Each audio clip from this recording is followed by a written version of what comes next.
और माफ कीजिएगा ये बात कहने के लिए कि जब से हमने डाइनिंग टेबल पे खाना शुरू किया है तभी से हमारे पेट बाहर निकलना शुरू हो गए,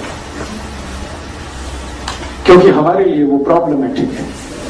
हम जब जमीन पे बैठते हैं सुखासन लगा के तो उसमें बंद लगता है।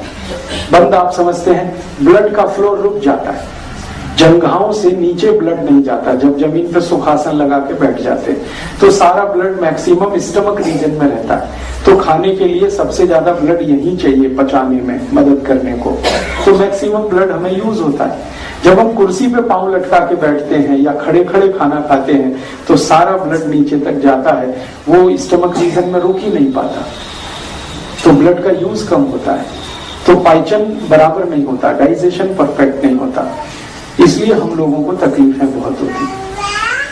तो मेरा आप सबसे एक रिक्वेस्ट है कि जिनके भी घुटनों में दर्द नहीं है, जिनके भी घुटनों में दर्द नहीं है, वो कोशिश करें जमीन पर बैठ के खाने की।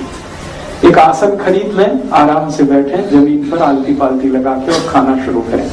लगातार आप कर लीजिए, अपने आप देखेंगे 5-6 महीने में पेट अंदर जाना शुरू हो जाए अपने आप, बिना किसी एक्सरसाइज के। और दूसरा फायदा क्या होगा कि आपके बॉडी में सिनोवियल फ्लूइड और जो फ्लेक्सिबिलिटी है वो दोनों ही बढ़ेंगे, जॉइंट्स में पेन कम हो जाएगा। और आने वाले भविष्य में आप हमेशा इस बात को याद रखेंगे, हमारे भारत में कहा जाता है कि जमीन पे खाना, जमीन पे सोना, जमीन पे मरना, तीनों महत्वपूर्ण।